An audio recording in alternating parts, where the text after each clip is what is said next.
So here's some wireless factoids. Number one, the store is still the game. All the information I'm going to give you right now is based on J.D. Powers and Associates, their 2011 U.S. wireless customer experience satisfaction study, which is a lot of words. 65% of the customer interaction or sales process takes place within the store. Phone represents about 21%, and the remaining percentage is online. So we still own the game. Stores are still the place where they can get the best customer service, hopefully. So we need to isolate that as a fact that we need to make sure our team is aware of that. The next one, the sales rep is still the hinge. Any sales presentation that takes place in the store, and I'm a customer, 77% of that will be based on how the sales rep interacts with me. The remaining 23% is the facility of the store. That's merchandising, that's how it looks, it's the lighting, it's the music, it's how things are placed within the store that it's easy to shop. That should be your most sobering statistic, especially if you have Skippy or you have multiples of Skippy or Skippyettes. Next is non-carrier versus carrier store. What that represents, and I overheard some of Stacy's comments about the Best Buys of the world and the big boxes. That's starting to have an influence on our reality. Some people are more apt to go to Best Buy not because of service, but because of price or because of accessibility. Carrier stores, that would be the other one. That's not you because you represent the dealer channel. Carrier stores also have some issues with regards to their ability to maintain their thumbprint in your market, because dealers have that advantage. You know the people that shop in your stores. You know where to put your marketing, where your dollars go into. You know that, and that's an advantage for you. They are still a dangerous part of your business, because I will tell you one thing. If I'm going to get a tablet, I may go to Best Buy first.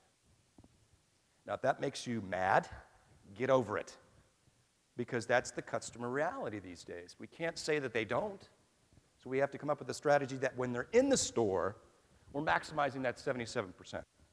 The next is think advocacy. This is really big with Gen Y. And Gen Y, you have to know, is some of your biggest consumer base right now because they are the technical geeks. Advocacy can go in two different directions. One is think about where you represent in your market. Charities, opportunities to get your visibility into the marketplace so people see who you are and what story you tell. Stories you tell are very, very important, especially later today when I talk about management rhythm and tomorrow when I talk about Gen Y.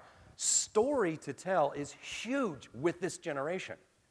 They want to mean something. They want to be part of a cause. So when I say think advocacy, think about where you stand in your marketplace as a face. The second part of advocacy I would put in there is I am Gen X, and I bought my Android from Verizon. Anyone that's not Verizon, I'm sure you're going, daggers, daggers, daggers. They have a North American plan because I spent an inordinate amount of time in Canada. It was the best deal, so I got it there. I use 0.3% of that device. I am wanting someone to call me and say, could you just come into our store for an hour and let me teach you how to do stuff? That's also advocacy. Think about how you can advocate a client relationship outside of the transactional relationship you create. I know some of you already do that. Some of you host classes. Good for you. That's a great way to get out there and be a client magnifier. Next is, how long am I in your store? This has changed. Based on the US and Canadian studies, on average, plus or minus 5 minutes. It's right at about 57 minutes. That's how long someone's in a store. Now think about that impact. How much was it 3 years ago? And I bet you'd be willing to say 30 minutes.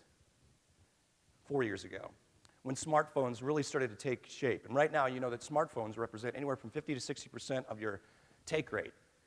Because guys like me and gals like you and me and everyone around that doesn't understand the device need more time to figure out how it works. Last one.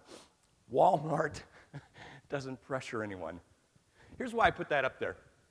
Also in this J.D. Power and Associates, it's showing how much time is spent in Walmart buying stuff. Now, the good news is the primary Walmart customer is prepaid. But you know what? Walmart's not stupid.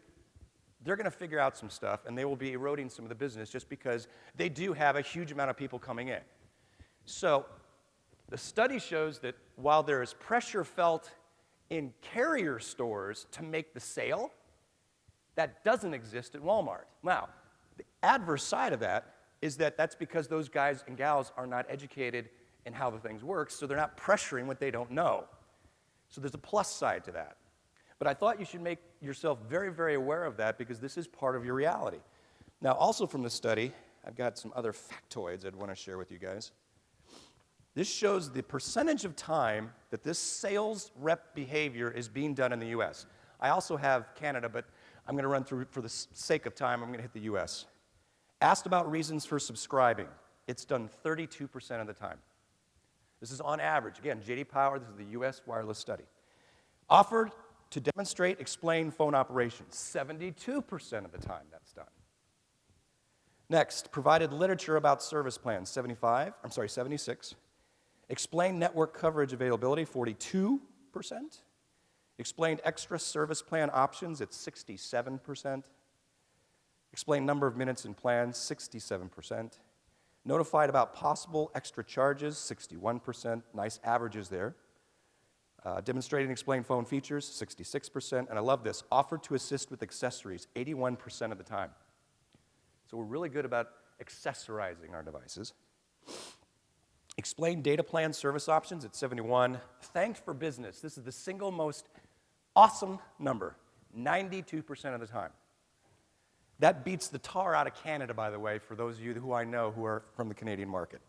And then explained latest technology at 60%, which is not bad, but I don't think that's necessarily good because if you look at where our devices are going, this is a question I asked you guys last year. And I think it was the same question that was asked in the, remember the panel discussion? What does a wireless store look like in the coming years? We're reaching 85% saturation. By 2014, we'll be over 100% saturated with regards to devices. What do we do then? Is it upgrade? That's certainly part of the equation. Do we become a computer store? Well, we don't know because then we're competing with Best Buy. It becomes a whole different game. I love this information.